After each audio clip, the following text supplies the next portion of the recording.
Hello students, कैसे हो आप सब। उम्मीद करता हूं आप और आपकी जो स्टडी है वो बहुत अच्छी चल रही है। अब आपको पता ही है कि लास्ट वीडियो में हमने एक्सरसाइज 10.4 के फर्स्ट 6 क्वेश्चंस को सॉल्व किया था और उनमें हमें कोई भी दिक्कत या परेशानी नहीं हुई। मैं आपको बता दूं आपकी नॉलेज के लिए कि क्वेश्चन नंबर सेकंड और थर्ड को आपने बहुत ध्यान से करना है। वो बहुत इंपॉर्टेंट क्वेश्चन है एग्जाम पॉइंट ऑफ व्यू से।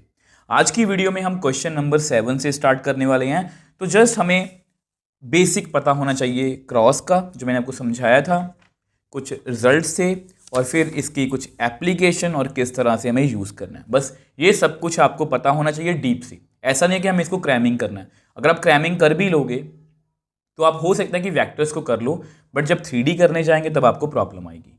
तो ये जो वीडियो है ये बहुत इंपॉर्टेंट है, बेसिक्स वाली वीडियो। तो इसलिए आपने इसको बहुत ध्यान से पहले करना है, उसके बाद आप एक्सरसाइज जो है वो बड़े आराम से कर सकते हो। इस पूरी चैप्टर की जो प्लेलिस्ट है वो आपको नीचे डिस्क्रिप्शन बॉक्स में मिल जाएगी। और हमेशा की तरह देखो, यहाँ पर मुझे आपको एक बात क्लियर करनी है। कुछ बच्चे मुझको बोलते हैं कि सर आप शॉर्ट वीडियो बनाओ, आपको ज़्यादा व्यूज़ आएंगे। हो सकता है कि ऐसा हो जाए कि अगर मैं शॉर्ट वीडियोस बनाऊं तो ज़्यादा व्यूज़ आ जाएं। अब शॉर्ट वीडियो में क्या होगा कि मैं एक एक क्वेश्चन करके, मान लो लास्ट वीडियो की एग्जांपल ले लेते हैं, उसमें 6 क्वेश्चंस मैंने आपको करवाए हैं और उसमें मुझे 50-55 मिनट्स लगे हैं। ठीक है, तो अगर मान लो अगर आप ऐसा चाहते हो तो ऐसा कर लेते हैं कि क्वेश्चन 1 की अलग से वीडियो, क्वेश्चन 2 की अलग से वीडियो, वो 5-5, 10-10 मिनट की वीडियो बनेगी। मुझे नहीं लगता कि वो एक कन्वीनियंट वे है। मुझे नहीं लगता कि वो एक कन्वीनियंट वे है कि अगर मैं आपको इस तरह से करवाऊं, क्योंकि फिर आपको बार बार वीडियो देखो, मान लो अगर आपने फर्स्ट क्वेश्चन देखना है, फर्स्ट क्वेश्चन देख लिया, फिर आपको सेकंड क्वेश्चन देखने के लिए सेकंड वीडियो पे जाना पड़ेगा, फिर से ऐड आएंगी, डिस्ट्रैक्शन होगी। उससे बेटर ये है कि मैं एक ही वीडियो में 6 क्वेश्चन मैंने आपको करवा दिए और नीचे मैंने आपको टाइम स्टैम्प्स भी आपको हमेशा देता हूं। आपको जो जो क्वेश्चन लगे कि आप मुझे नहीं आता, आप उस क्वेश्चन पे जाके क्लिक करके सीधा वो क्वेश्चन देख सकते हो। तो इसलिए मैं हमेशा उस वे से काम करता हूं जिसमें आपको ज़्यादा फायदा मिले, आपकी ज़्यादा बेटरमेंट हो। ठीक है, मैं कभी ये नहीं सोचता कि मुझे व्यूज़ के चक्कर में बस वीडियो शॉर्ट बनानी है और एक ही वीडियो में पूरी एक्सरसाइज खत्म। तो ऐसा तो बिल्कुल नहीं होगा मेरी तरफ से। मैं अपनी तरफ से क्वेश्चन को फुली एक्सप्लेन करूंगा, क्योंकि मैं आपको हमेशा बोलता हूं, मुझे सभी बच्चों को साथ में लेके चलना है। एवरेज, बिलो एवरेज, इंटेलिजेंट, बहुत ज़्यादा इंटेलिजेंट, मुझे सब बच्चों को साथ में रखना है। तो एक अच्छे मन से, एक पॉजिटिव मन से आज की वीडियो को शुरू करते हैं। अब देखो स्टूडेंट्स, आज की वीडियो के फर्स्ट क्वेश्चन मतलब क्वेश्चन नंबर 7 की बात करते हैं। अब ये जो क्वेश्चन है ये प्योरली डिटर्मिनेंट बेस्ड है। अगर आपको डिटर्मिनेंट्स क्लियर है, इसमें एक प्रॉपर्टी भी यूज होगी, तो ये ये क्वेश्चन जो है ये आपके लिए कुछ भी मुश्किल नहीं है। Let the vectors A B C is given as, ये ए वेक्टर है A1i A2j A3k, B B1i B2j B3k, C C1i C2j C3k, then show that A cross B plus C is equal to A cross B plus A cross C। तो सबसे पहले हमें क्या करना है, सबसे पहले हमें तीनों वेक्टर्स को लिखना है। उसके बाद हम लेफ्ट हैंड साइड लेके चलेंगे, फिर राइट हैंड साइड लेके चलेंगे और उसके बाद उसको सॉल्व करने की कोशिश करेंगे। तो सबसे पहले A, B और C वेक्टर्स को लिख लेते हैं।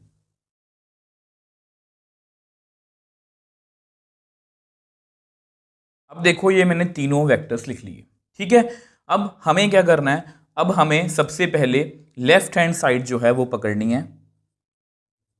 तो हमारी लेफ्ट हैंड साइड कितनी है उसको लिख लेते हैं, ए cross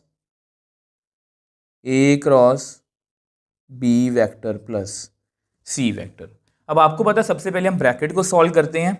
now B vector plus C vector, तो बी वेक्टर है B1i B2j B3k plus C1i C2j C3k। तो which implies B plus C vector कितना आएगा, I में हम I को ऐड करेंगे, B1 plus C1 I cap, B2 plus C2 J cap, B3 plus C3 K cap. तो ये B plus सी की वैल्यू आ गई। नाउ अब हमें क्या करना है, A क्रॉस B प्लस सी, मतलब दोनों वेक्टर्स की क्रॉस करनी है। और दोनों वेक्टर्स को अगर मुझे, दो वेक्टर्स को अगर मुझे क्रॉस करना है तो पहला आई जे के लिखेंगे हम, I जे के। उसके बाद पहला वेक्टर, पहले वेक्टर के कंपोनेंट्स लिख लो। पहला वेक्टर ए है ना, तो A1 A2 A3। दूसरा वेक्टर कौन है, ये वाला, इसके कंपोनेंट्स लिख लो B1 plus C1 B2 plus C2 B3 plus C3। अब देखो वैसे यहाँ पर ना दो मेथड्स हैं, आप चाहो तो इसको अब एक्सपैंड कर दो, आपको पता है डिटर्मिनेंट को हमें एक्सपैंड करना है और हमारे पास हमारा आंसर आ जाएगा। बट एक्सपैंड करके यहाँ पर टर्म्स बहुत ज़्यादा बनेगी, जैसे यहाँ पर 2 4 यहाँ पर, यानी कि टोटल 12 टर्म्स बनेगी। तो मुझे नहीं लगता कि हमें इतना कुछ ज़्यादा करना चाहिए, कि जस्ट प्रूव, एक हिसाब से ये प्रॉपर्टी है कि मल्टीप्लाई जो है वो प्लस के ऊपर डिस्ट्रीब्यूट हो जाती है, तो इतना कुछ ज़्यादा हमें करने की ज़रूरत नहीं है। ऊपर से ये इंग्लिश में अल्फ़ाबेट्स हैं, अगर नंबर्स होते मैथ्स में तो इसको कैलकुलेट करना थोड़ा सा इजी होता, कि ऐड होके हमारे पास एक ही नंबर आता। तो मैं आपको यहाँ पर ये कहूँगा, ये देखो, ये आपके चैप्टर नंबर 4 की प्रॉपर्टीज़ हैं। अब इसमें एक प्रॉपर्टी है कि अगर एक रो में ऐसे दो एलिमेंट्स हैं तो उसको मैं पहले ACE ऐसे लिख सकता हूँ, प्लस देखो GHIKLM उसको मैंने सेम लिखा है। अब BDF उसको अलग से ऐड कर दिया, मतलब अगर एक रो में दो एलिमेंट्स हैं तो उन दोनों को मैं अलग अलग लिख सकता हूँ, और इस तरह से उसके बीच में प्लस का साइन रहता है। तो ये प्रॉपर्टी मैं यूज़ करने वाला हूँ। तो अगर मैं ये प्रॉपर्टी यूज़ करूँगा तो मेरे पास कितना आएगा, देखो इसको स्मार्ट वे से करते हैं, क्योंकि चाहता तो मैं इसको ऐसे भी करवा सकता था कि इसको एक्सपैंड कर दो, बट वो मुश्किल है बहुत और बोरिंग भी हो जाएगा। इसको ऐसे ही लिख लिया। अब थर्ड रो में B1 B2 और B3 लिख लो, ठीक है, प्लस इसको आप लिख लो IJK A1 A2 A3, यहाँ पर C1 C2 C3 दोनों को मैंने अलग अलग करके लिख लिया। इसको आप नंबर 1 दे दो, ये हमारी लेफ्ट हैंड साइड की वैल्यू, इसको हम एक्सपैंड नहीं करने वाले। अगर एक्सपैंड ही करना होता तो मैं यहीं पर कर देता। तो यहाँ पर मैं जस्ट मेंशन कर देता हूँ आपके नोट्स के लिए, पेपर में आपको करने की ज़रूरत नहीं है। तो ये जस्ट मैंने आपके नोट्स के लिए यहाँ पर बता दिया कि ये वाली प्रॉपर्टी हमें यूज़ करनी है, मतलब यूज़ की है मैंने। तो ये लेफ्ट हैंड साइड की हमारी वैल्यू है। अब सेम वे से नेक्स्ट पेज पे इसकी राइट हैंड साइड को कैलकुलेट कर लेते हैं। अब देखो ये आपकी, देखो मैंने दोबारा से वेक्टर लिखे हैं आपके लिए, ये लेफ्ट हैंड साइड थी, ठीक है, तो ये राइट हैंड साइड है, A cross B plus A cross C। तो A क्रॉस B का मतलब क्या होता है कि वेक्टर्स का डिटर्मिनेंट फाइंड करना है हमें। A पहले लिखते हैं, A1 A2 A3, B B1 B2 B3 उसका डिटर्मिनेंट। अब आपको आइडिया लग गया होगा कि मैंने डिटर्मिनेंट एक्सपैंड क्यों नहीं किया। तो IJK A कितना है, A1 A2 A3 C1 C2 C3, इसको आप नंबर 2 दे दो। आप देख लो सामने आपके है, बिल्कुल इक्वल है। तो from 1 and 2 we can write कि ये left hand side right hand side is equal to, दोनों की सेम वैल्यू है, मतलब दोनों सेम वैल्यू के इक्वल हैं, विच एम्प्लाइज हमारी जो प्रॉपर्टी है वो होल्ड कर गई। अब देख लो इसमें कुछ भी मुश्किल नहीं था, जस्ट डिटर्मिनेंट की एक प्रॉपर्टी का यूज़ हुआ कि जब एक रो में दो एलिमेंट्स हों तो उनको मैं अलग अलग करके भी इस तरह से डिटर्मिनेंट की फॉर्म में लिख सकता हूँ। तो वो हमने यूज़ की, ठीक है। अगर कुछ बच्चों को लग रहा होगा सर हमें तो डिटर्मिनेंट की प्रॉपर्टी याद नहीं होगी, ऐसे हमें कैसे पता लगेगा। देखो जब आप पेपर में बैठे होगे तब आपने हर एक चैप्टर प्रिपेयर किया होगा, अभी आप ऐसे नहीं कर रहे हो, अभी आपने जस्ट वेक्टर्स किया है तो आपको थोड़ा सा अजीब लग सकता है, बट जब आप पेपर में बैठोगे उसकी प्रेपरेशन करोगे, आप मान लो आपको 4-5 हॉलीडेज़ हैं, आप मैट्रिसेस भी करोगे, डिटर्मिनेंट भी करोगे, और उसके बाद जब ये वाला क्वेश्चन आएगा तो आपको वो प्रॉपर्टी अच्छे से याद भी होगी कि यहाँ पर हम ये वाली प्रॉपर्टी जो है वो यूज़ कर रहे हैं। सो नेक्स्ट क्वेश्चन 8th की बात करते हैं। अब ये जो क्वेश्चन है ये भी बेसिकली 7th क्वेश्चन के जैसा ही है, ये भी बेसिकली थ्योरम टाइप क्वेश्चन है, ये भी बेसिकली एक्सरसाइज 10.3 के क्वेश्चन नंबर 14 के जैसा है। जस्ट यहाँ पर डॉट थी, वहाँ पर यहाँ पर क्रॉस है। अगर A 0 है, यहाँ B 0 है, तो डॉट भी 0 है, तो is the converse true, justify your answer with an example. अब यहाँ पर ये क्वेश्चन क्रॉस के साथ है, तो ये दोनों क्वेश्चन इंपॉर्टेंट है। अब कन्वर्स में कुछ बच्चे कंफ्यूज होते हैं, मैंने आपको वैसे वहाँ पर भी समझाया था, जो बच्चे मेरे को फॉलो कर रहे हैं आपको पता है, बट फिर भी आपको दोबारा से बता देता हूँ। मान लो हमने 10th में एक थ्योरम की थी कि ये एक राइट एंगल ट्रायंगल गिवन है, ठीक है, ये गिवन है। तो अगर ये राइट एंगल ट्रायंगल गिवन है जिस पर बी एंगल 90 है, तो हम क्या प्रूव करते थे कि ए सी का square is equal to A B square plus B C square, hypotenuse का square is equal to perpendicular square plus base square, ठीक है, ये हम प्रूव करते थे टू प्रूव। तो कन्वर्स में क्या होता है, तो कन्वर्स में क्या होता है, कन्वर्सली, ठीक है, कन्वर्सली हम क्या करते हैं कि ये जो चीज़ है ये गिवन है, मतलब अगर हाइपोटेन्यूज का square is equal to perpendicular square plus base square, तो वो एक क्या होगी, राइट एंगल्ड ट्रायंगल। वैसे आपको पता है हमने वेक्टर में काफ़ी क्वेश्चन किए हैं कि अगर हम ये प्रूव कर दें कि पाइथागोरस थ्योरम होल्ड करती है तो वो एक राइट एंगल ट्रायंगल होती है। तो मतलब यहाँ पर कन्वर्स ट्रू होता है, ठीक है। अब यहाँ पर वो पूछ रहे हैं कि यहाँ पर कन्वर्स ट्रू है या नहीं। तो पहले मैंने आपको कन्वर्स पार्ट का अच्छे से समझा दिया, अब इसको एक बार लिख के बता देता हूँ। अब देखो ये मैंने जस्ट आपके नोट्स के लिए लिखा है कि अगर let A is equal to 0 और बी इज इक्वल टू 0, अगर ए 0 है या बी 0 है या दोनों ये गिवन है, तो क्रॉस 0 होगी, ये हमें प्रूव करना है। मतलब ये हमें दिया हुआ, वैसे ये जस्ट मैंने आपके रेफरेंस के लिए लिखा है, आपको समझाने के लिए कन्वर्स वगैरह। और ये हमारी डेफिनेशन ही कहती है कि अगर दोनों में से एक वेक्टर या दोनों 0 हैं तो क्रॉस 0 होगी। तो मैं यहाँ पर लिख देता हूँ, it is true by definition of cross product. ये जस्ट मैं फिर से बोल रहा हूँ, हमें पेपर में ऐसा क्वेश्चन नहीं करना, बट ये जस्ट आपको समझाने के लिए। अगर सीधा बताना होता तो मैं बता ही देता कि ऐसा ट्रू नहीं होगा, बट जस्ट आपको लिखना भी आना चाहिए, क्वेश्चन लिखो कैसे। तो ये मैंने जानबूझ के इसके नीचे गिवन लिख लिया, ये जानबूझ के टू प्रूव। अब कन्वर्स में क्या होगा, टू प्रूव क्या बन जाएगा, गिवन। मतलब अगर ए क्रॉस बी 0 है तो क्या हम ये प्रूव कर सकते हैं कि ए 0 है या बी 0 है, तो ये हमें प्रूव करना है। तो हम क्या करेंगे, इससे उल्टा सोचेंगे, let A and B are two non zero vectors, let A and B are two non-zero vectors such that यहाँ पर आप लिख ही लो, A भी 0 के इक्वल नहीं है, B भी 0 के इक्वल नहीं है। तो सच दैट कोई भी वेक्टर ले लो, मैं आपको वैसे ही बता रहा हूँ, आपको देखो क्रॉस प्रोडक्ट अच्छे से पता है। आपको पता अगर हम आई के साथ, देखो अगर जब हमने डॉट में क्वेश्चन किया था, हमें पता था कि आई की जे के साथ डॉट, जे की के साथ, के की आई के साथ डॉट जो होती है वो 0 होती है। तो मैंने जानबूझ के ए को आई लिया और बी को कुछ भी जे या के में। अब यहाँ पर मुझे पता है कि सेम में 0 होता है, तो मैं ए को जानबूझ के 3i वेक्टर लिख रहा हूँ और बी को 2i, जो मर्जी लिख लो, दोनों नॉन जीरो आपके सामने हैं। तो नाउ ए क्रॉस बी, पहले ए को लिखते हैं क्रॉस 2i।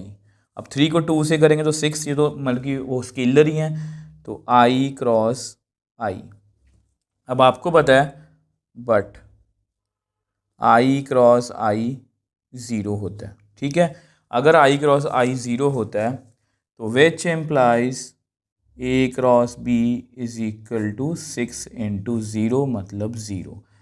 तो which implies a cross b is equal to मतलब कि 0 वेक्टर आ गई। और अगर a क्रॉस b 0 है, अगर a क्रॉस b 0 है तो मतलब ये कॉन्ट्राडिक्शन होगी। a क्रॉस b 0 तो आ गई, बट ना तो a 0 है ना b 0, तो ये कॉन्ट्राडिक्शन होगी। अब देखो कुछ बच्चों के मन में डाउट आ सकता है कि सर आपने यहाँ पर डिटर्मिनेंट क्यों नहीं किया। आप करना चाहते हो कर सकते हो, बट जब सिंगल वेक्टर होता है तो उसको हम ऐसे कर सकते हैं। देखो ऐसे लिखेंगे, ये a लिख लिया, ये b लिख लिया, उसके j और k 0 ही हैं। तो अगर i को इससे करेंगे तो यहाँ कितना आएगा, 0 इंटू 0, यहाँ 0 ही आएगा, minus j, this into 0, this into 0, this into 0, this into 0, तो 0 ही आंसर आएगा। तो मतलब हमारी क्रॉस जो है वो 0 आ गई, ना तो a 0 है ना b 0 है। अब देखो वैसे ही आपकी नॉलेज के लिए बता रहा हूँ, अगर बाय चांस देखो यहाँ पर हमें दो चीज़ें सीखी हैं। अगर डॉट में ऐसा क्वेश्चन आएगा तो हम आई को डॉट करेंगे जे या के साथ, उल्टा रिवर्स करेंगे, उल्टा करेंगे डॉट, ठीक है। इसमें सेम है। अगर आपको बाय चांस कोई मान लो ए वेक्टर दिया हुआ है, मैंने आपको डॉट में भी बताया था, आई प्लस जे प्लस के, कुछ भी दिया हुआ है, आपने अगर आपको बोलें कि बी एक नॉन ज़ीरो वेक्टर ऐसा लो जिससे इसकी क्रॉस कितनी आ जाए, ज़ीरो। तो आपको पता क्रॉस ज़ीरो कब होती है, थोड़ा बेसिक में चलते हैं। क्रॉस ज़ीरो तब होती है जब दो वेक्टर्स पैरेलल या कोलिनियर हों, ठीक है। तो मैं क्या करूँगा, पैरेलल और कोलिनियर की हमने कंडीशन सीखी थी ये वाली, अगर हम उसको स्केलर मल्टीपल लिख सकें तो जानबूझ के इसको लिख दो कुछ भी, जैसे 2 से मल्टीप्लाई करके लिख दो 2i plus 2j plus 2k। अगर आप इनकी क्रॉस करोगे ना, जस्ट बोनस चीज़ बता रहा हूँ, ये क्वेश्चन का पार्ट नहीं है, 1 1 1 2 2 2, और आपको पता है इसमें से 2 कॉमन बाहर आ सकता है, तो आई जे के 1 1 1 1 1 1। तो अगर दो रोज़, देखो आज ही हमने अभी प्रॉपर्टीज़ की कुछ बातें भी की थी डिटर्मिनेंट की। देखो इफ़ कोई भी दो रोज़ सेम हो तो उनका डिटर्मिनेंट डायरेक्टली कितना आ जाता है, ज़ीरो। तो यहाँ पर भी दोनों सेम है, इसका आंसर डायरेक्टली कितना आ जाएगा, ज़ीरो। जस्ट मैंने बोनस बात बताई है कि अगर ऐसा क्वेश्चन है, अगर आपको एग्जांपल लेनी हो कि दो नॉन जीरो वेक्टर्स हैं बट क्रॉस जीरो है, तो आप ये वाली ले सकते हो, आई की आई के साथ, जे की जे के साथ, के की के के साथ। अब जस्ट यहाँ पर लिख देते हैं। तो ये जस्ट मैंने आपके लिए लिखा है कि converse part is not true, we proved it with an example. आपके सामने ही है, दो नॉन जीरो हैं बट ये क्रॉस जो है इनकी जीरो तब भी, तो इसलिए इसका कन्वर्स जो है वो ट्रू नहीं है।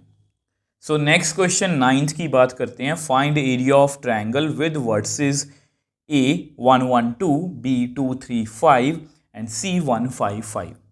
अब देखो स्टूडेंट्स, अगर आप मेरे को स्टार्टिंग से फॉलो कर रहे हो, हमें पता है कि हमने एग्जाम्पल्स वाली वीडियो में सेम क्वेश्चन किया था, एग्जाम्पल नंबर 24।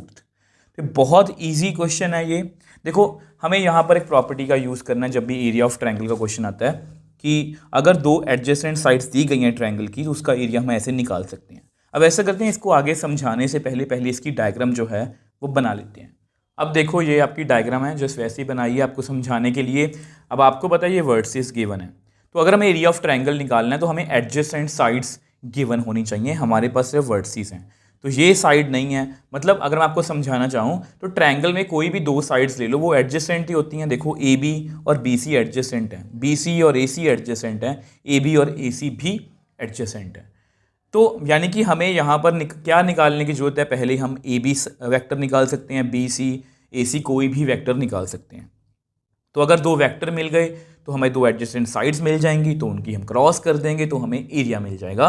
अब यहाँ पर एक समझने वाली बात ये है, कुछ बच्चे यहाँ पर गलती करते हैं, मैंने आपको एग्जाम्पल्स में भी समझाया था। तो देखो मैंने मतलब कि एग्जाम्पल में शायद अगर मैं बी ए लिखूँ तो साथ में मुझे लेना पड़ेगा बी सी। अगर मैं ए बी वेक्टर लूँ तो मुझे साथ में लेना पड़ेगा ए सी वेक्टर। अगर मैं सी बी वेक्टर लूँ तो मुझे साथ में लेना सी ए वेक्टर। तो ये कोई भी कम्बिनेशन आप यूज़ कर सकते हो। ऐसा क्यों है, क्योंकि आपको मैंने हमेशा बताया कि वेक्टर्स की हमेशा टेल्स में एंगल होता है, ठीक है। ये एंगल भी हो सकता है बट हम हमेशा टेल के बीच में एंगल लेते हैं और छोटे वाला एंगल लेते हैं, ठीक है। जो छोटे वाला छोड़ दो, हम टेल के बीच में एंगल लेते हैं। तो बी ए, बी से स्टार्ट हो रहा है, ये भी बी से, मतलब दोनों की टेल बी है, दोनों की टेल ए है, दोनों की टेल सी है। ये छोटी छोटी बातें होती हैं जो हम नॉर्मली कई बार भूल जाते हैं, बट कई बार हमें क्वेश्चंस में ये जाके प्रॉब्लम क्रिएट करती हैं जब हम क्वेश्चन को ध्यान से पढ़ते नहीं हैं या बहुत बेसिक में क्वेश्चन आ जाता है, ठीक है। तो सबसे पहले ऐसा करते हैं, लेट बी ए वैक्टर। अब बी ए जो वेक्टर है, आपको पता है वेक्टर ज्वाइनिंग टू पॉइंट्स, और वेक्टर ज्वाइनिंग टू पॉइंट्स का मतलब ये होता है कि पिछले में से फर्स्ट को माइनस करना है, x2 माइनस x1। तो ए पीछे है तो 1 minus 2 I cap plus 1 minus 3 J cap 2 minus 5 K cap. तो which implies B A vector कितना आ गया, माइनस आई माइनस 2j माइनस 3k। तो बी ए वैक्टर मैंने निकाल लिया। अब आपको पता है क्योंकि बी ए है तो बी सी वैक्टर निकाल लेते हैं, ठीक है। तो बी सी वैक्टर मतलब सी minus B, 1 minus 2 I cap, 5 minus 3 J cap, 5 minus 5 K cap. तो बी सी वेक्टर कितना आएगा, -i + 2j, यहाँ पर 0k लिख लो, कुछ बच्चे छोड़ देते हैं, छोड़ सकते हो, बट डिटर्मिनेंट में कई बार गलती हो जाती है। तो अब हमें क्या फाइंड करना है, आपको पता है ये दो एडजेसेंट साइड्स मिल गई, ये बी ए, ये बी सी। तो लेट पी ए की क्रॉस कर दो आप बी सी से, ठीक है। तो अगर हम क्रॉस करेंगे तो i j k, बी ए पहले लिखेंगे -1 -2 -3 -1 2 0।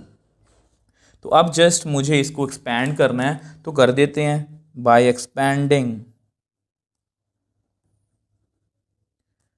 Expanding through row 1। तो इसको रो 1 से हम एक्सपैंड कर देते हैं, तो which implies B A cross B C की वैल्यू कितनी आ गई, आई वेक्टर। तो हम आई वाली रो और आई वाली कॉलम को छोड़ देते हैं, तो मेरे पास कितना रह गया, -2 -3 2 0 -j कैप। तो जे वाली रो और जे वाली कॉलम को हम छोड़ देते हैं, -1 -1 -3 0 + k कैप, ठीक है। तो -1 -1 -2 2। तो ऐसा करते हैं, आप जैसे इसको एक्सपैंड ही करना है, आपको पता है इसमें हम कौन सा रूल फॉलो करते हैं, left top left top left top, उसके बाद माइनस जो बाकी रह गया, माइनस जो बाकी रह गया, माइनस जो बाकी रह गया। तो which implies B A cross B C, तो आई कैप, -2 को 0 से किया 0, -2 को -3 से किया -6, -j कैप, -1 को 0 से किया 0, -1 को -3 से किया +3, ठीक है। प्लस माइनस में गड़बड़ मत करना। -1 को 2 से किया -2, -1 को 2 से की -2 से किया +2। तो इस तरह से हमारा जो आंसर है वो आ जाएगा। तो बी ए क्रॉस बी सी, यहाँ पर आएगा आई के अंदर 6, जे के अंदर -3, के अंदर -4। तो which implies B A cross B C का फाइनल आंसर कितना आया, 6i + 3j - 4k, ठीक है। अब हमें क्या करना है, हमें इसकी मैग्नीट्यूड की वैल्यू चाहिए, तभी हमें एरिया मिलेगा। तो ऐसा करो, इसका मैग्नीट्यूड फाइंड कर दो, और इसका मैग्नीट्यूड कितना होता है, आई के कोफिशिएंट का स्क्वायर, जे के कोफिशिएंट का स्क्वायर, के कोफिशिएंट का स्क्वायर √। तो हमारे पास कितनी वैल्यू आएगी फिर बी ए क्रॉस बी सी के मैग्नीट्यूड की, 36 + 9 + 16। तो इसको सॉल्व करेंगे तो कितना आएगा, इसका आंसर आएगा 45 + 50 61 √61। तो अब आपको बताइए इसके मतलब कि मैग्नीट्यूड की वैल्यू है, और एरिया ऑफ ट्रायंगल को हम किस तरह से लिखते हैं अगर एडजेसेंट साइड्स गिवन हो, डिवाइड बाय 2 करके। तो वो मैं आपको लिख के दिखा देता हूँ। तो ये आपका आंसर है, area of triangle is given by 1/2 उसका मैग्नीट्यूड। तो ये 61 है, √61 है बाय 2। तो इस तरह से हमने इसको कर लिया। जस्ट इसमें समझने वाली बात क्या थी कि एक तो वर्सेस गिवन है, तो हमें वेक्टर्स निकालने पड़ेंगे। कोई भी वेक्टर्स का पेयर आप ले सकते हो, बट मैंने आपको पेयर्स में समझा दिया कि अगर आप मान लो ए बी वैक्टर ले रहे हो तो ए बी की ए सी के साथ कर देना, अगर आप सी बी वैक्टर ले रहे हो तो सी ए, मतलब उनकी टेल जो है वो सेम होनी चाहिए। तो इस तरह से हमने इस क्वेश्चन को बहुत ईजिली सॉल्व कर लिया। सो नेक्स्ट क्वेश्चन 10th की बात करते हैं। अब ये क्वेश्चन बहुत ईजी है। देखो, एरिया ऑफ पैरेललोग्राम हमें फाइंड करना है, whose adjacent sides are given by and determined by A vector i - j + 3k and B vector 2i - 7j + k।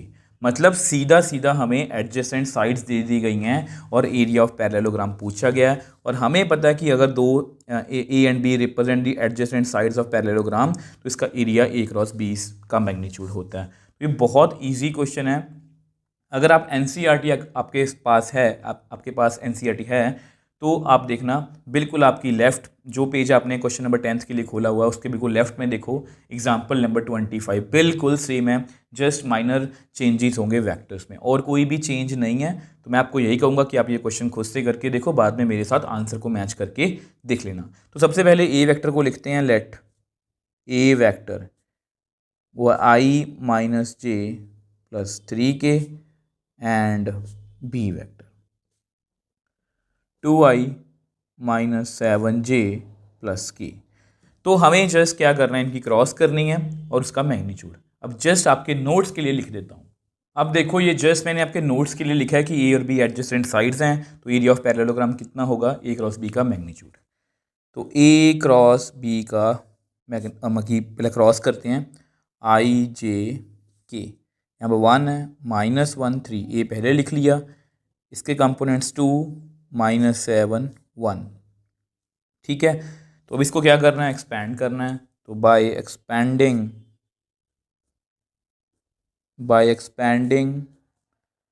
Through row 1।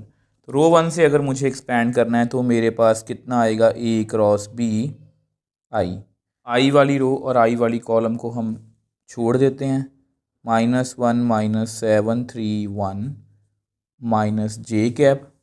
तो जे वाली रो और जे वाली कॉलम को हम छोड़ देते हैं, तो 1 2 3 1 प्लस के कैप। तो के वाली रो और के वाली कॉलम को छोड़ देते हैं, तो 1 2 -1 -7, ठीक है। तो हमेशा की तरह left top left top left top, minus जो बाकी रह गया माइनस जो बाकी रह गया माइनस जो बाकी रह गया। तो which implies A cross B का आंसर कितना आएगा, कैलकुलेट करते हैं। -1 को 1 से किया -1 -7 को 3 से किया -21 माइनस जे कैप, 1 को 1 से किया 1, 2 को 3 से किया 6 प्लस के कैप, 1 को -7 से किया -7 माइनस 2 को -1 से किया -2। तो which implies A cross B की फाइनल वैल्यू कितनी आई, यहाँ पर आप लिख लो -1 प्लस 21, यहाँ पर -5, यहाँ पर -7 प्लस 2, ठीक है। तो ए क्रॉस बी की वैल्यू कितनी आ गई, 20i plus 5j -5 K cap, ठीक है। तो अब हमारे पास क्रॉस की वैल्यू आ चुकी है। नाउ इसके मैग्नीट्यूड की वैल्यू, आई के कॉफिशिएंट का स्क्वायर, जे के कॉफिशिएंट का स्क्वायर, के कॉफिशिएंट का स्क्वायर। तो which implies A cross B का मैग्नीट्यूड कितना आएगा, यहाँ पर 425 प्लस 25, तो कितना आ गया, √450। थोड़े से इसके फैक्टर्स बना लेते हैं। तो देखो 5 के टेबल पे 5, फिर 3 3 2, तो इसको मैं लिख सकता हूँ 5 × 5 × 3 × 3 × 2। तो यहाँ से भी पेयर बाहर, यहाँ से भी पेयर बाहर, तो 5 और 3 15 √2। तो यहाँ पर जस्ट आपके नोट्स के लिए लिख देता हूँ। तो ये जस्ट आपके नोट्स के लिए लिखा है कि इसका एरिया कितना आ गया, 15 √2, ठीक है। तो कुछ भी मुश्किल नहीं था, जस्ट ये डायरेक्टली वैसी प्रैक्टिस करने के लिए क्वेश्चन था। और जिन बच्चों ने वीडियो को पॉज करके खुद से किया, आई होप उनका आंसर भी सेम आया होगा। तो जस्ट ए और बी गिवन थे, एडजेसेंट साइड्स गिवन थी, उन्होंने दिया हुआ है, तो इनकी डायरेक्टली क्रॉस कर दी, उसका मैग्नीट्यूड निकाल दिया और हमारे पास हमारा जो आंसर है वो आ गया। अब देखो नेक्स्ट क्वेश्चन की बात करते हैं। अब ये जो क्वेश्चन है ये एमसीक्यू टाइप है, बहुत अच्छा क्वेश्चन है। Let A and B such that कि ए का मैग्नीट्यूड दिया हुआ 3, बी का मैग्नीट्यूड दिया हुआ √2/3, then A cross B is a unit vector if the angle between A and B is. अब यहाँ पर कुछ ऑप्शंस गिवन है, मतलब कुछ वैल्यूज हमें गिवन है, जैसे ए का मैग्नीट्यूड कितना है 3 एंड बी का मैग्नीट्यूड कितना है √2/3। अब वो बोल रहे हैं कि ए क्रॉस बी एक यूनिट वेक्टर होगा। अब वो बोल रहे हैं कि ए क्रॉस बी एक यूनिट वेक्टर होगा और यूनिट वेक्टर की क्या पहचान है, अगर उसका मैग्नीट्यूड कितना हो 1। ठीक है, अगर उसका मैग्नीट्यूड कितना हो 1। सिंस मैं लिख देता हूं, since A cross B is a unit vector therefore A cross B का मैग्नीट्यूड कितना होगा 1। इसको आप नंबर भी दे दो 1। ठीक है, अब हमें एंगल फाइंड करना है।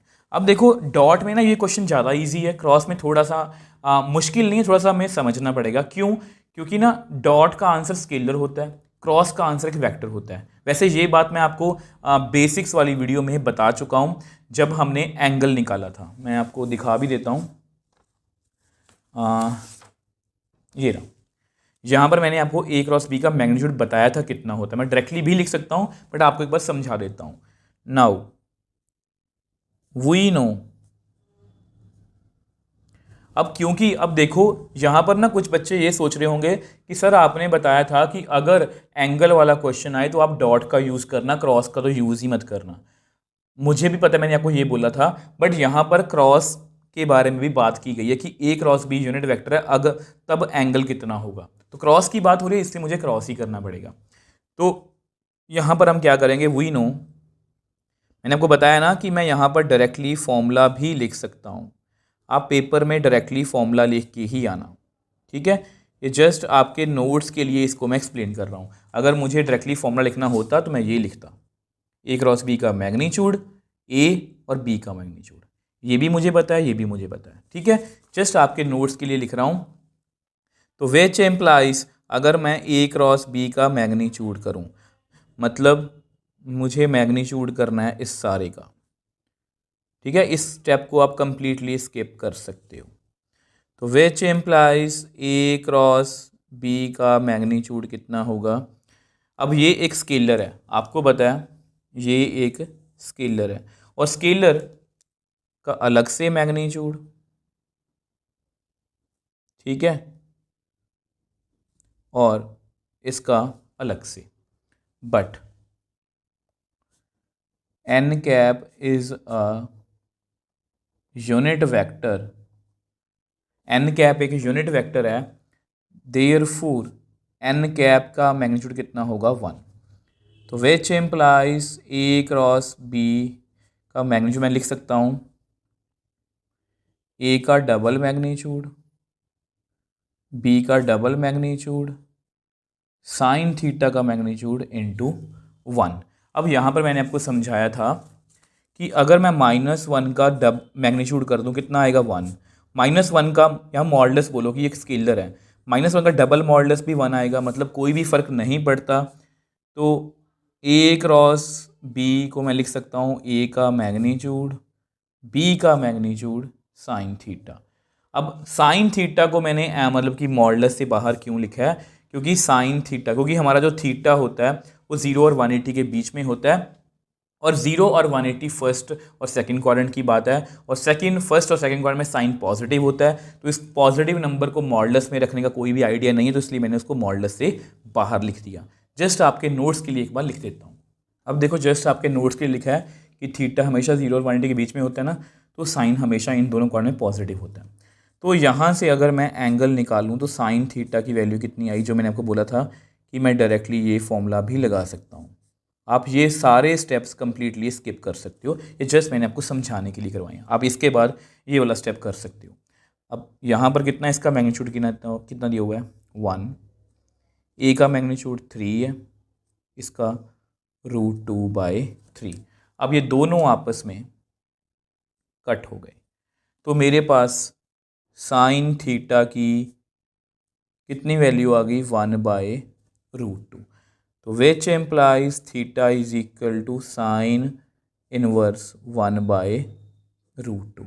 और साइन 1/√2 कब होता है 45 पर, 45 और π/4। ठीक है, तो मतलब हमारी कौन सी ऑप्शन सही है, सेकंड ऑप्शन। ठीक है, तो यहाँ मैं लिख देता हूँ कि ऑप्शन 2 इज राइट आंसर। तो ऑप्शन 2 क्या है? Right answer. तो इसमें हमें कुछ भी मुश्किल नहीं लगा, जस्ट हमारे बेसिक्स क्लियर थे ये वाली चीज़ की। आप ये वाला फॉर्मूला डायरेक्टली लगा के यहाँ पर कर सकते हो इस क्वेश्चन को। जस्ट मैंने आपको इसलिए करवाया ताकि थोड़ा समझा पाऊँ कि ऐसे मॉडल्स कैंसिल कैसे हो गया। कुछ बच्चों को ये भी डाउट रहता है कि सर एन कैप कहाँ पर गया, तो वो सब कुछ बताने के लिए, और इसका मॉडल्स कहाँ पे गया, क्योंकि अगर यहाँ मॉडल्स होगा तो बच्चे लिखते कि सर यहाँ पर आएगा प्लस माइनस। अगर बाई चांस मैं आपको ये एक्सप्लेन ना करूँ और आपके कुछ बच्चों के मन में ये डाउट, देखो कुछ बच्चे होते हैं उनको कुछ फ़र्क नहीं पड़ता, वो समझ जाते हैं जल्दी जल्दी बातों को। कुछ बच्चों को इन बातों से फ़र्क ही नहीं पड़ता, वो ये सोचते नहीं हैं। कुछ बच्चे होते हैं जो ये सोचते हैं कि सर यहाँ पर साइन थीटा का मॉडल्स था, और अगर मॉडल्स की वैल्यू 1/√2 है, आप सोच के देखो अगर यहाँ पर मॉडल्स होता तो इसकी दो वैल्यूज आनी थी, प्लस माइनस। और वो मैंने आपको यहाँ पर ही बता दिया कि क्योंकि साइन जो है दोनों क्वाड्रेंट्स में लाई करता है, फर्स्ट और सेकंड में, और दोनों क्वाड्रेंट में साइन पॉजिटिव है, तो इसलिए हमने मॉडल्स हटा ही दिया। तो इस तरह से हमारा जो आंसर है वो आ गया। सो इस एक्सरसाइज का हमारा ये लास्ट क्वेश्चन है, ये भी एमसीक्यू टाइप है, बहुत इजी क्वेश्चन है ये भी। Area of rectangle having vertices A B C D with position vectors -i + ½ j + 4k, i + ½ j + 4k, i - 1/2 j + 4k and -i - 1/2 j + 4k respectively. अब यहाँ पर हमें एरिया ऑफ रेक्टेंगल पूछा गया। आपको पता है हमने 10th क्वेश्चन किया था, उसमें हमें डायरेक्टली एडजेसेंट साइड्स गिवन थी, तो मैंने डायरेक्टली एरिया निकाल दिया था। अब यहाँ पर ये क्वेश्चन अगर आप कंपेयर करना चाहो तो क्वेश्चन 9th के जैसा है, ट्रायंगल वाला। वहाँ पर भी वर्टिसेस गिवन थी, ठीक है। अगर वर्टिसेस गिवन थी तो पहले मैंने वेक्टर्स निकाले थे, तो यहाँ पर भी सेम काम करने वाले हैं। तो सबसे पहले डायग्राम को बना लेते हैं। अब देखो यहाँ पर मैंने सिर्फ डायग्राम नहीं बनाई, यहाँ पर मैंने कुछ लिखा भी है। अब ये ऐसी बात है, अगर मैं आपको ना भी बताऊँ तो भी चलेगा। अब आपको पता है पोजीशन वेक्टर का कंसेप्ट जो है कि अगर ये आर की पोजीशन वेक्टर है xi + yj + zk, तो उसके कोऑर्डिनेट्स कितने होते हैं। देखो पोजीशन वेक्टर का मतलब क्या होता है, मान लो ये A B C D points दिए हुए हैं हमें, ठीक है, ए बी सी डी, तो ये ओ है, ओ ए ओ बी ओ सी ओ डी, ये हमें दिया हुआ है। और अगर पोजीशन वेक्टर्स गिवन है तो उनके कोऑर्डिनेट्स भी सेम वही होते हैं, एक्स वाई और जेड। सेम वे से ए का पोजीशन वेक्टर कितना है, -1 1/2 4, तो यहाँ पर भी लिख लो -1 1/2 4। ये जस्ट मैंने आपको बताया ना, कोई बड़ी बात नहीं है, बट जस्ट वैसे ही बताया, क्योंकि कुछ बच्चों को क्यूरियोसिटी होती है सब चीज़ें जानने की, तो ये चीज़ें आपको पता होनी चाहिए। अब बी कितना आएगा, 1 1/2 4, यहाँ पर भी लिख लेते हैं, चलो बाद में लिखते हैं, इकट्ठे लिखेंगे।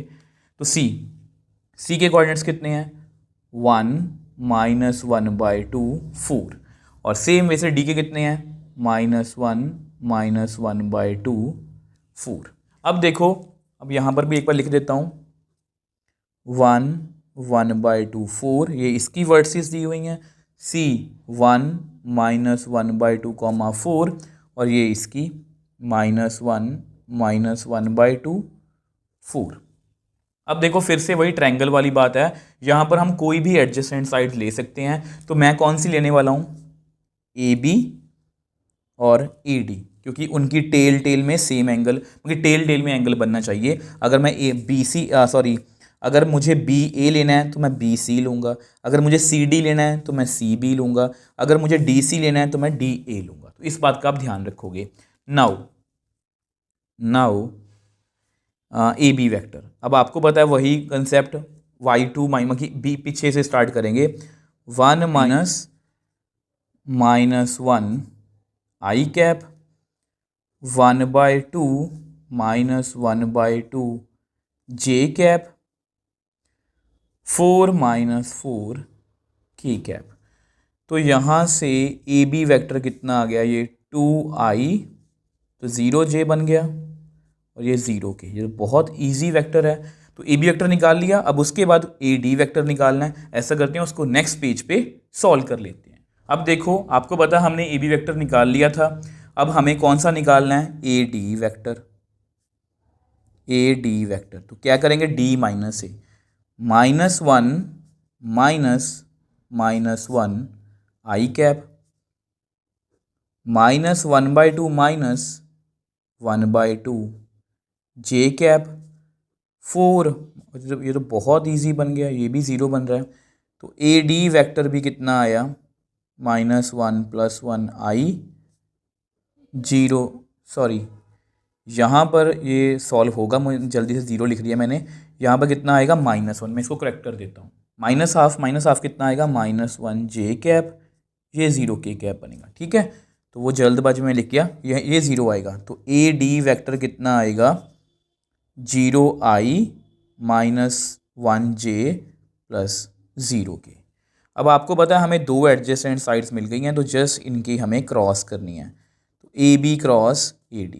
तो जिन बातों का मैं ध्यान रखने को बोल रहा हूँ बस उन बातों का आपने ध्यान रखना है कि ऐसा ए बी ए डी, और अगर हम बी ए ले रहे हैं तो टेल सेम होनी चाहिए। ठीक है, तो ए 2 0 0 0 -1 0। तो इसको एक्सपैंड कर देते हैं, ये एक्सपैंड बहुत जल्दी हो जाएगा। एक्सपैंडिंग थ्रू रो 1, तो which implies A B cross A D कितना आएगा। आई वाली रो और आई वाली कॉलम को हम छोड़ देते हैं, कितना आएगा 0 -1 0 0 -j कैप। जे वाली रो और जे वाली कॉलम को छोड़ देते हैं, ये भी हो गया। अब के वाली रो और के वाली कॉलम को छोड़ देते हैं, तो 2 0 0 -1। ठीक है, अब वही तरीका हमारा left top left top left top, minus जो बाकी रह गया माइनस जो बाकी रह गया माइनस जो बाकी रह गया। तो A B cross A D की वैल्यू कितनी आई -i cap, sorry i cap. 0 को 0 से किया 0 -1 को 0 से किया 0, 2 को 0 से किया 0 -0 k कैप। 2 को -1 से किया -2, 0 को 0 से किया 0। तो वैसे बहुत छोटा सा आंसर आएगा इसका, तो 0i 0j प्लस लिखो या माइनस एक ही बात है। ठीक है, -2 k कैप। अगर आप माइनस लिखना चाहते हो माइनस लिख लो। तो ये हमारे क्रॉस की वैल्यू है। नाउ अब आपको पता है A B cross A D का आप मैग्नीट्यूड फाइंड कर दो। तो कैसे करेंगे, आई के कॉफिशिएंट का स्क्वायर, जे के कॉफिशिएंट का स्क्वायर, के कॉफिशिएंट का स्क्वायर अंडर रूट। तो which implies A B cross A D की वैल्यू कितनी आएगी 0 + 0 + 4। ठीक है, अब 4 का मतलब 4 अंडर रूट। तो which implies A B cross A D की वैल्यू कितनी आ गई 2, क्योंकि 4 का अंडर रूट कितना होता है 2। अब जस्ट आपके नोट्स के लिए आपको लिख के दिखा देता हूँ। तो देख लो एरिया ऑफ रेक्टेंगल कितना है हमारा 2, और ये कौन सी ऑप्शन के साथ मैच कर रहा है, option C is the right answer. तो इस तरह से हमने इस क्वेश्चन को बहुत ईजिली सॉल्व कर लिया। समझने वाली बात क्या थी कि हमें वर्सेस गिवन थी। पेपर में आपने इस बात का ध्यान रखना है कि वर्सेस गिवन है या साइड्स गिवन है। जैसे 10th क्वेश्चन में हमें साइड्स गिवन थी तो डायरेक्टली एरिया फाइंड कर लिया। अगर वर्सेस गिवन है तो पहले हम वेक्टर निकाल लेंगे। वेक्टर में हमें क्या ध्यान रखना है कि टेल में एंगल हो, मतलब स्टार्टिंग पॉइंट सेम हो। आप ये मान लो A B A D, B C B D, C B C D C B, ऐसा कुछ भी करके आप कर सकते हो। तो इस तरह से हमने इस एक्सरसाइज को बहुत ईजिली सॉल्व कर लिया। आप खुद सोच के देखना कि हमारे कहाँ पर एफर्ट्स लगे। हमारी सिर्फ एक जगह एफर्ट लगे, वो था बेसिक। उसके बाद हमें कोई भी प्रॉब्लम नहीं आई। अब नेक्स्ट वीडियो में हम इस चैप्टर की मिसलेनियस एग्जाम्पल्स और एक्सरसाइज को सॉल्व करने की कोशिश करेंगे।